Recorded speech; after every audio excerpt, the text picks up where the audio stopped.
বৃন্দ, আমার শ্রদ্ধেয় শিক্ষক শিক্ষিকাবৃন্দ এবং আমার স্নেহের ছাত্রছাত্রীরা, সবাইকে আসসালামু আলাইকুম।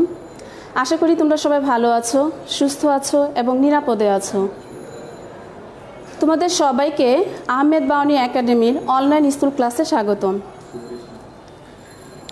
দেশের এই করোনা সংকটময় পরিস্থিতিতে আমাদের শ্রদ্ধেয় অধ্যক্ষ মহোদয় মোশাররফ হোসেন মুন্সি মুকুল স্যারের নেতৃত্বে এবং আমাদের শিফটিং ইনচার্জদ্বয় জনাব মোহাম্মদ সাইফুল বিশ্বাস স্যার এবং আফসার আলী স্যারের সহযোগিতায় এবং অনুপ্রেরণায় আমরা ক্লাসগুলো খুব সুন্দরভাবে নিয়ে যাচ্ছি।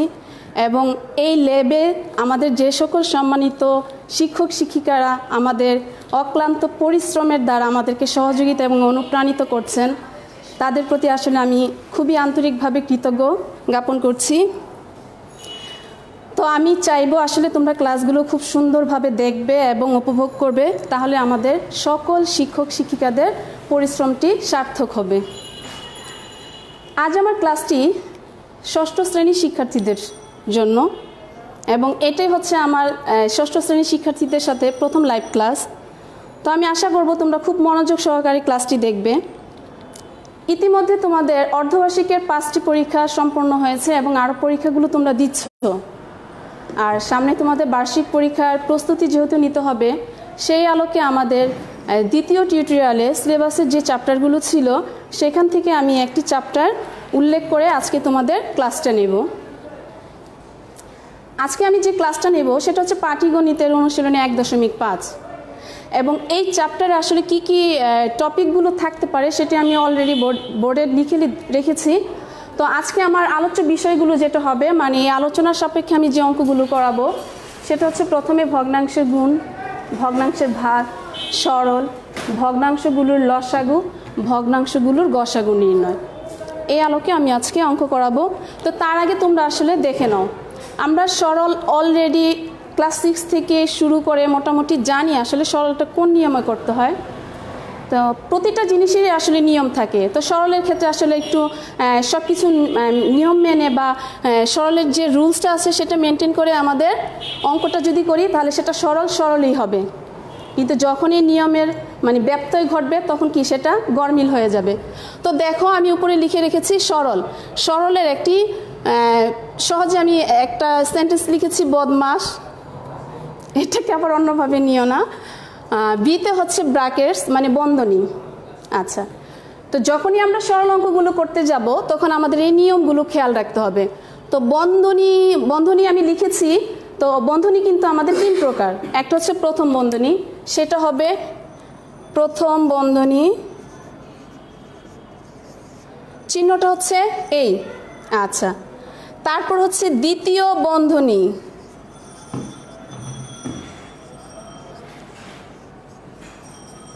তারপর হচ্ছে তৃতীয় বন্ধনী,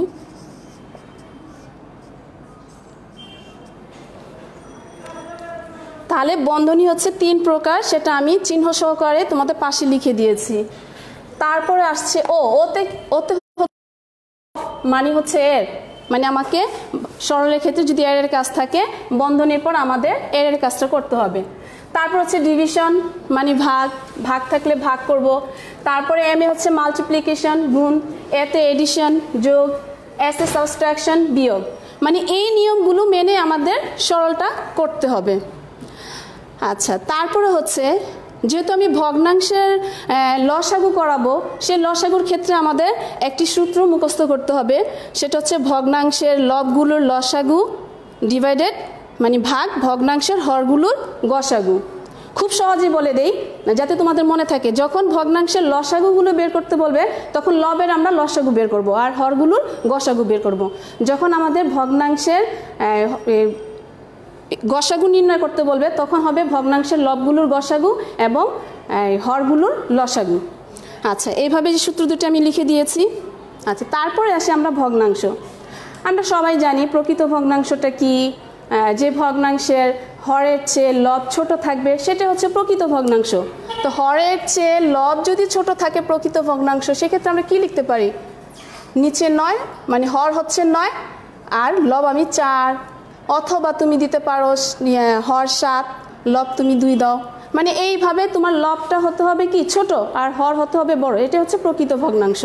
আচ্ছা অপ্রকৃত ভগ্নাংশ, অপ্রকৃত ভগ্নাংশটা হচ্ছে যে ভগ্নাংশের হরের চেয়ে লবটা বড় থাকবে। জাস্ট এটাকে আমি লবটাকে হর করে দেই, হরটাকে লব করে দিই, এটা কিন্তু অপ্রকৃত ভগ্নাংশ হয়ে গেল। আচ্ছা অপ্রকৃত ভগ্নাংশ থেকে আমরা মিশ্র ভগ্নাংশ নিতে পারবো, আবার মিশ্র ভগ্নাংশটাকে আমরা অপ্রকৃত ভগ্নাংশ নিতে পারবো, এটা বলে নিলাম। আচ্ছা তারপর হচ্ছে তোমার মিশ্র ভগ্নাংশ। মিশ্র ভগ্নাংশটা কিভাবে লিখতে পারি? 2 সমস্ত 8-এর 3 অথবা 4 সমস্ত 5-এর কত দিবা 7 বা 5 যাই দাও, এটা কি হয়ে গেল আমাদের মিশ্র ভগ্নাংশ। কিন্তু এই মিশ্র ভগ্নাংশ থেকে আমরা খুব সহজে অপ্রকৃত ভগ্নাংশ নিতে পারি, এবং সেইটা নেওয়ার সূত্র একটা আছে, সেটা আমি লিখে দিয়েছি। দেখো যে পূর্ণ সংখ্যা গুণ হর যোগ লব ভাগ হচ্ছে কি হর। আচ্ছা সাপোজ ধরো আমি এই মিশ্র ভগ্নাংশটাকে আমি অপ্রকৃত ভগ্নাংশে নেব,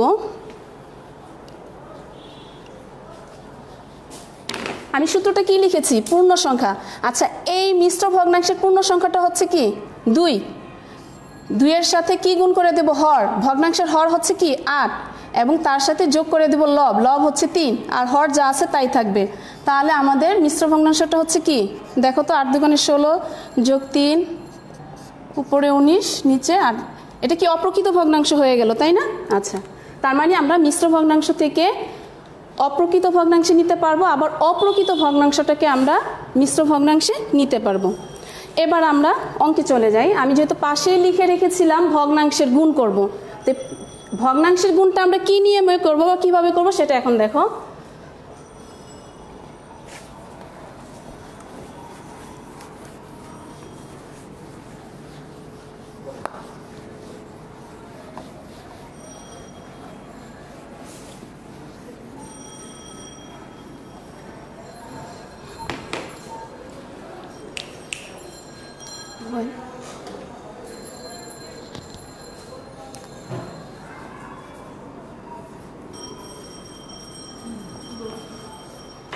মোবাইল স্যারের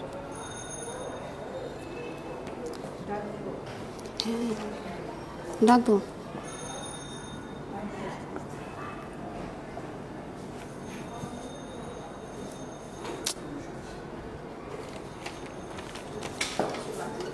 মোবাইল মোবাইল কই?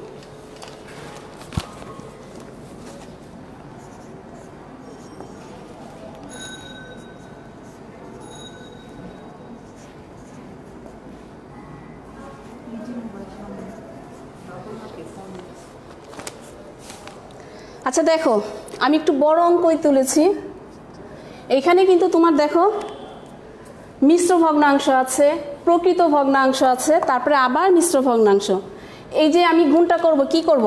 গুণ করার ক্ষেত্রে যদি আমাদের মিশ্র ভগ্নাংশটা থাকে সেটাকে আমাদের আগে অপ্রকৃত ভগ্নাংশ করে নিতে হবে। তাহলে কিভাবে করব সেটা সূত্রটা তো আগেই লিখে দিয়েছিলাম, সেই নিয়মে করে যাই।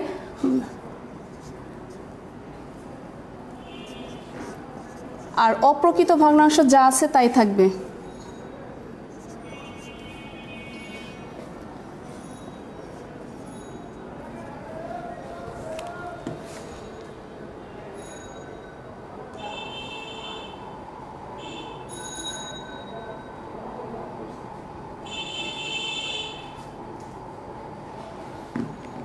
আচ্ছা এখন আমরা কি করব দেখো তো, উপরে 13 নিচে হচ্ছে 26, 13কে 26 দিয়ে যদি ভাগ, 13কে 13 দিয়ে ভাগ করলে কি হবে 1, এবং 26কে 13 দিয়ে ভাগ করলে 13 দুগুণে 26, আবার 3কে 3 দিয়ে ভাগ করলে 3-একে 3, 3কে 7 দিয়ে 27কে 3 দিয়ে যদি ভাগ করি তাহলে কি হবে 9 হবে। আচ্ছা এখন কি আর কোনো কাটাকাটি যাচ্ছে উপরে নিচে বা ভাগ যাচ্ছে? যাচ্ছে না। তার মানে এইখানে 9 লবের 9, এখানে ছিল লব কত 111, গুণ করে দেই কত হয়ে গেল 999, আর হর হচ্ছে 32 আর আছে কত 2, গুণ করে দিলে হয়ে যাবে কত 64। এটা কিন্তু এখন অপ্রকৃত ভগ্নাংশ হয়ে গেল। তাহলে আমার এটাকে কি করতে হবে? মিশ্র ভগ্নাংশে নিতে হবে। যদি প্রকৃত ভগ্নাংশ থাকে সেটাকে তো আর কিছু করা যাবে না, সেটার অ্যান্সার যা আছে তাই থাকবে। কিন্তু অপ্রকৃত ভগ্নাংশ থাকলে সেটাকে অবশ্যই আমাদের মিশ্র ভগ্নাংশে নিতে হবে। এখন আমরা এটাকে ভাগ করে দেই, কতবার যাবে বলো তো একটু?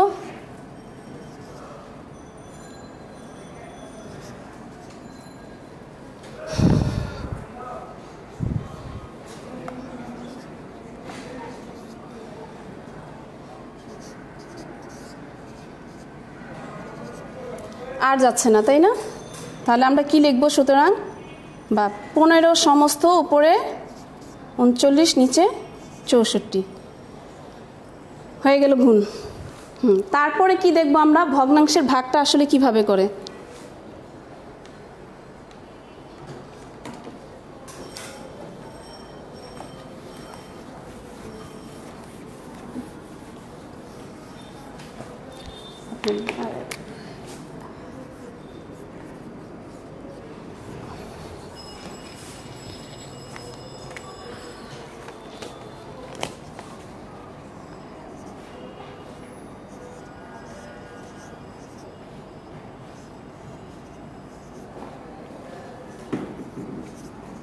আচ্ছা,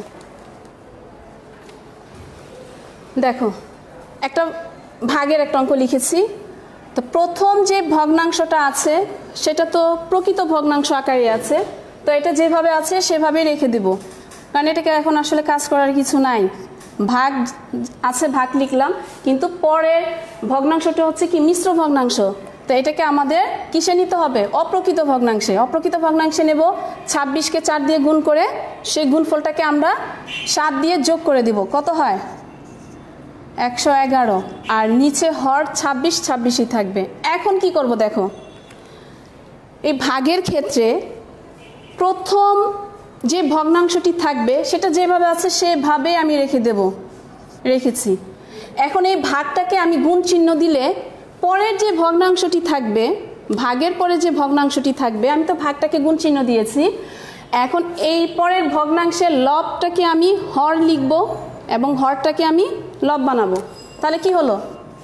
উপরে 26 মানে হর লব হয়ে গেল 26, আর লব এখন হর হয়ে গেল 111। এখন দেখো কাটাকাটি যাচ্ছে, মানে উপরে নিচে কি ভাগ যাচ্ছে। এটা 32কে যদি আমি 2 দিয়ে ভাগ করি কত যাবে? 16 দোকানে 32, কারণ 2 দিয়ে 32কেও ডিভাইড করা যায় এবং 2 দিয়ে 26কেও ডিভাইড করা যায়, তাই আমি 2 দিয়েই ভাগটা করে নিচ্ছি। আচ্ছা, এখন 27কে যাবে 3 দিয়ে, কিন্তু 3 দিয়ে কি আবার 111কে যায় ভাগ? দেখো তো একটু। হ্যাঁ, আমি 3 দিয়ে যদি 27কে ভাগ করে দেই হবে কত? 9। 3 দিয়ে যদি 111কে ভাগ করি কত হবে? 3 তিরিখে 9, 3 7 21, 37। আচ্ছা, এখন আর যাচ্ছে না, উপরে নিচে ভাগ বলো কাটাকাটি বলো যেটা সহজে বুঝো, যাচ্ছে না। তাহলে আমি কি করব? প্রথম ভগ্নাংশের লবের সাথে দ্বিতীয় ভগ্নাংশের লব গুণ করে দেব, মানে ভাগের পর যেই সংখ্যাটা বের হয়েছে সেটা গুণ করে দাও। কত হলো? 117। আর নিচে 16 এবং 37 গুণ করে দাও।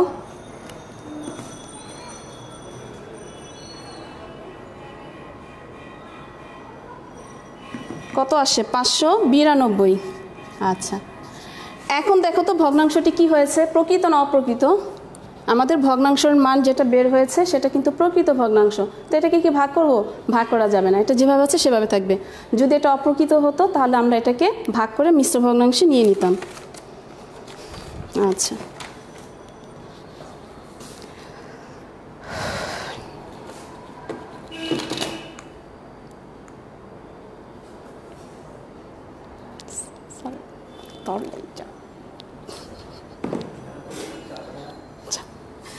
আচ্ছা এবার যাব সরলে।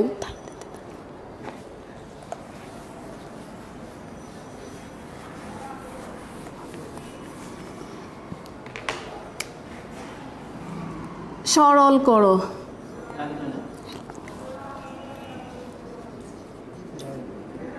সরল 3 নাম্বার না? আমরা প্রথমটা শিখেছি ভগ্নাংশের গুণ, ভগ্নাংশের ভাগ। এখন আমরা করব ভগ্নাংশের সরল, বা এমনি তো সরল থাকতে পারে।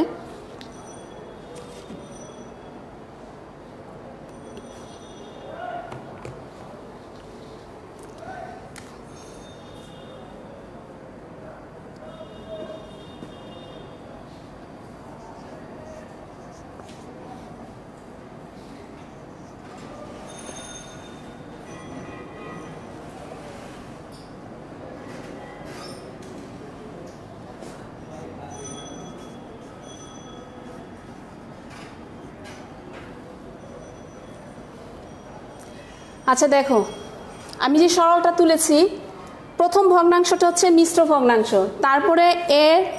তারপরে ভগ্নাংশটা প্রকৃত ভগ্নাংশ ভাগ আমাদের প্রকৃত ভগ্নাংশ।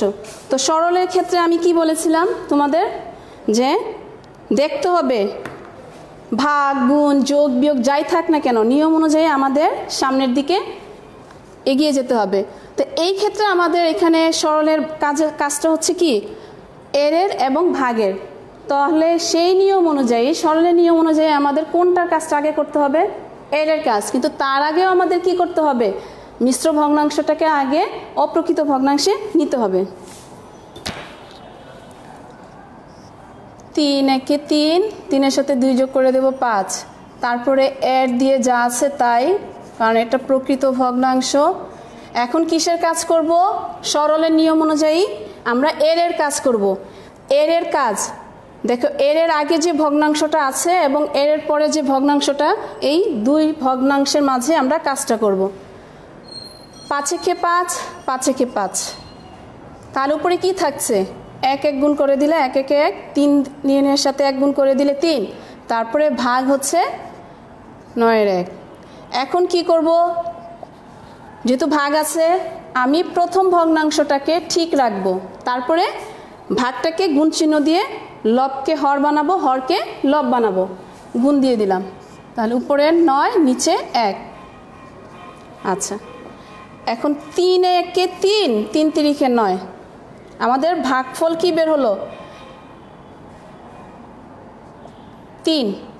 আমি কি নিচে 1 লিখব, নিচে 1 লিখতে হবে না, কারণ 1-এর সাথে 1 গুণ করে দিলে 1 হয়, কিন্তু আমি 1 লিখব না, আমি সমান সমান দিয়ে কি লিখব, 3 লিখব। তার মানে আমাদের এই সরলের মানটা বের হলো 3।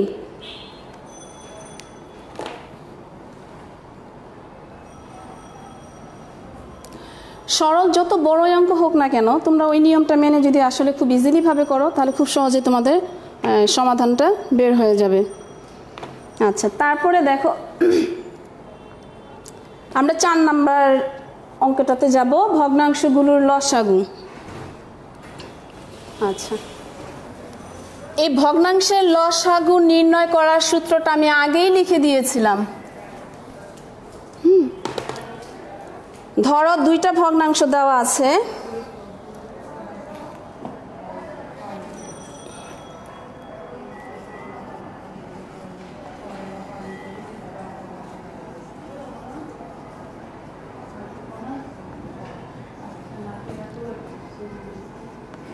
নির্ণয়।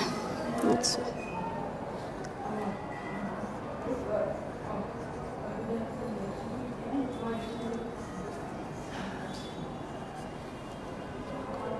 আমি ছোট্ট একটা অঙ্ক দিয়ে শুরু করলাম। দেখো এখানে যে 2টি ভগ্নাংশ দেওয়া আছে, আমি কিন্তু উপরে লিখে দিয়েছি, এটা কি করব, আমরা ভগ্নাংশের লসাগু নির্ণয় করব।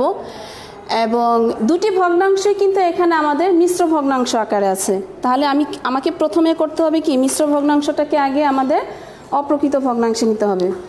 তাহলে আমি এখানে লিখে নিই একটু সুবিধার্থে, প্রথম ভগ্নাংশ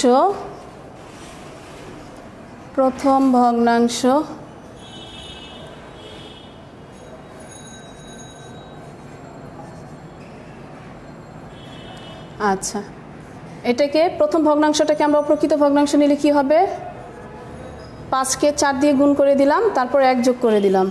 দ্বিতীয় ভগ্নাংশ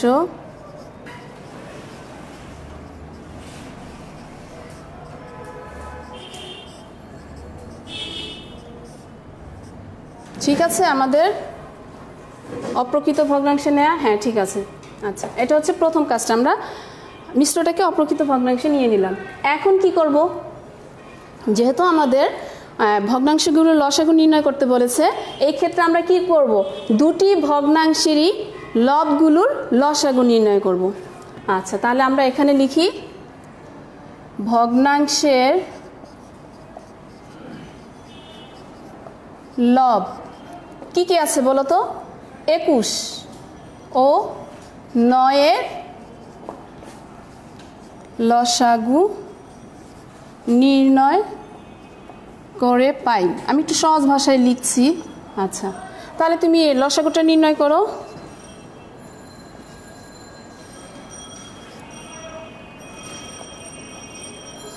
দেখো তো আর যাচ্ছে কি 3 7 21 3 3 খানে আর যাচ্ছে না, তাহলে লসাগুটা কি হচ্ছে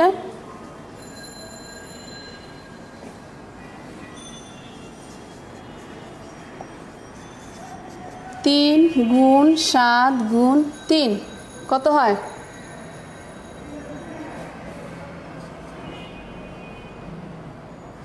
63 বের হয়েছে। আচ্ছা আমি কিন্তু পাশে লিখেছি, তোমরা পাশে লিখবে না, সমান সমানের নিচে দিয়ে লিখে যাবা। আচ্ছা আবার কি করবে এখন, আমি তো ভগ্নাংশের লবগুলোর লসাগু বের করেছি, যেহেতু এটা আমাকে লসাগু নির্ণয় করতে হবে। আচ্ছা এখন কি করব আমরা, এই ভগ্নাংশরই হরে গসাগু নির্ণয় করব। আবার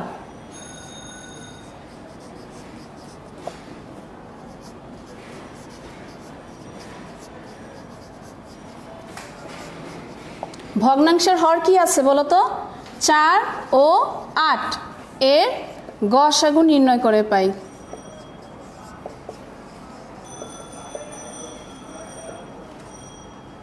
এখন আমরা গসাগুটা নির্ণয় করি। অনেকেই দেখা যায় যে তোমরা এই লসাগু এবং গসাগুটা যে এখানে করতে অনেক সময় লাগবে না, মানে জায়গাটা বেশি লাগবে, তোমরা পাশেই রাফ করো। তো যেহেতু পাশেই রাফ করতে হচ্ছে, আমি পাশে না করে অঙ্কটা যদি এভাবে সুন্দরভাবে করে যে আমার মনে হয় ভালো হয়, তোমরা এইভাবে করার চেষ্টা করবে।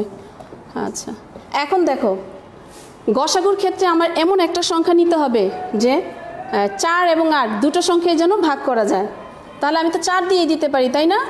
4 দিয়ে যদি ভাগ করে দেই, 4 একে 4, 4 দুগুণে 8,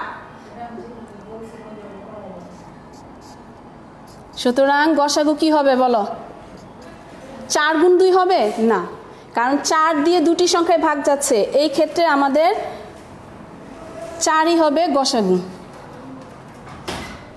সুতরাং গসাগু কত 4।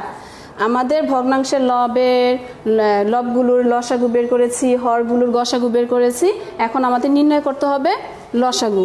আচ্ছা তাহলে এখন আমরা সেই সূত্রটা লিখব। আমরা জানি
ভগ্নাংশের লব কত বের হয়েছিল, লবগুলোর লসাগু কত বের হয়েছিল 63, আর ভগ্নাংশের হরের গসাগু বের হয়েছিল কত 4।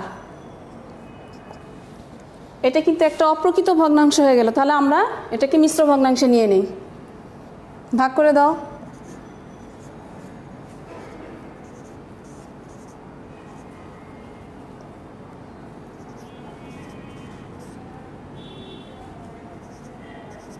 কখনোই এখানে সমস্ত আকারে লিখবে না, আমরা নিচে লিখব। সমান সমান দিয়ে কি লিখব, 15 সমস্ত 4/3। আচ্ছা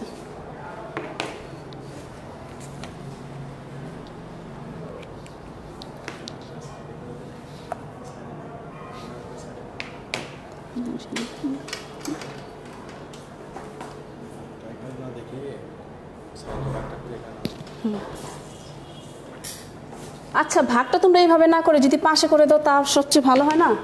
এটা এইভাবে ভাগ না করে ধরো সাইডে আমি একটু রাফ করে দিলাম, এই যে সাইডে একটু রাফ করে নাও, সেটা মনে হয় সুন্দর হয়। যেভাবেই করো সমস্যা নাই, ভুল হবে না। হ্যাঁ সাইডও করে নিতে পারো, সাইডে তুমি ভাগটা করে নিতে পারো, সমস্যা নাই। আচ্ছা এবার যাব আমরা ভগ্নাংশগুলোর গসাগু নির্ণয়।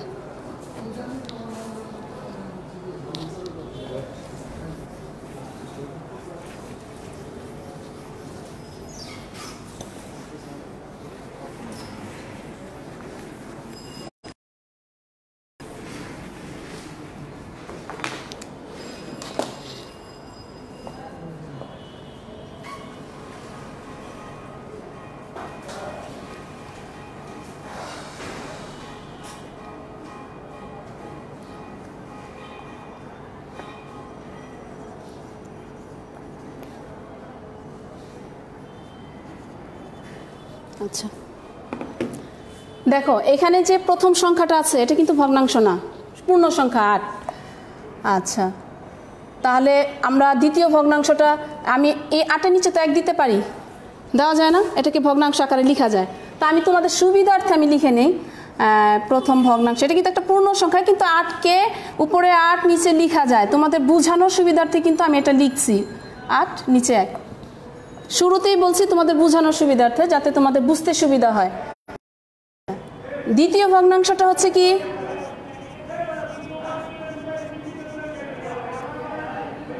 দুই সমস্ত 5-এর 2, এটাকে আমরা অপ্রকৃত ভগ্নাংশে নেব।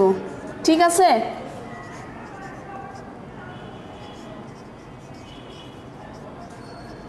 তৃতীয় ভগ্নাংশ, এটা মিশ্র ভগ্নাংশ ছিল না, প্রকৃত ভগ্নাংশ ছিল, তাই এটাকে কোনো কাজ করতে হচ্ছে না। এখন আমাদের কি করতে হবে?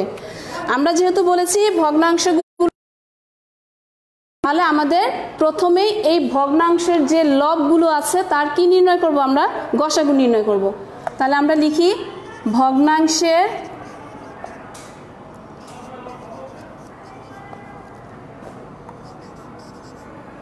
লবগুলো কি? ভগ্নাংশের লব কত কত আছে বলো তো? 8, 12 ও 8-এর কি নির্ণয় করব? গসাগু। যেহেতু আমাদের গসাগু নির্ণয় করতে হবে, গসাগু নির্ণয় করে পাই। আচ্ছা, এখন গসাগু নির্ণয় করি। 8, 12 ভাজক, মানে এমন একটা সংখ্যা নিতে হবে যেটা আমাদের 3টা সংখ্যাকে ভাগ করা যায়। 4 দিয়ে দেই, 4 দুগুণে 8, 3 4 12, 4 দুগুণে 8। আচ্ছা, দ্বিতীয় স্টেপে কিন্তু 2 দিয়ে যাচ্ছে, বাট 3কে কিন্তু ভাগ করা যাচ্ছে না। গসাগুর ক্ষেত্রে আমরা এই কাজটা আর করবো না। আমাদের এখানে শেষ ভাজকটা হচ্ছে কত? 4, কারণ 4 দিয়ে আমাদের 3টি সংখ্যা ভাগ যাচ্ছে। তাহলে সুতরাং গসাগু কত বের হলো? 4। আচ্ছা, এখন কি করব? আমরা এই ভগ্নাংশের হরগুলোর লসাগু বের করব।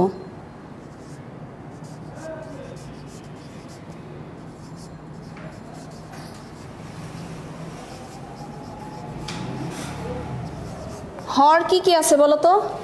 আমি তো এখানে 1 লিখেছি, 1 লিখতে হবে, লিখো, বা না লিখলেও হয়, 1 লিখার দরকার নাই। প্রথম ভগ্নাংশের হর নাই, তারপর আচ্ছা লিখে নিই 1। দ্বিতীয় ভগ্নাংশ আছে কত? 5। তারপরে তৃতীয় ভগ্নাংশটা আছে 10। এত এত ও এত এর লসাগু নির্ণয় করে।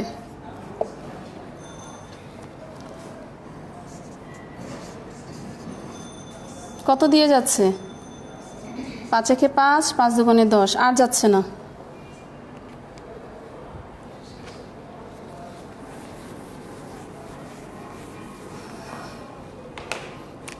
সুতরাং লসাগু কত? 5 গুণ 2 সমান সমান কত বের হয়েছে? 10। এখন লিখবো, আমরা জানি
আচ্ছা, গসাগু কত বের হয়েছে আমাদের?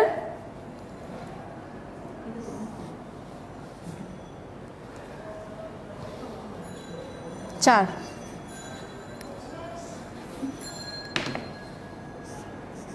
আর লসাগু কত বের হয়েছে?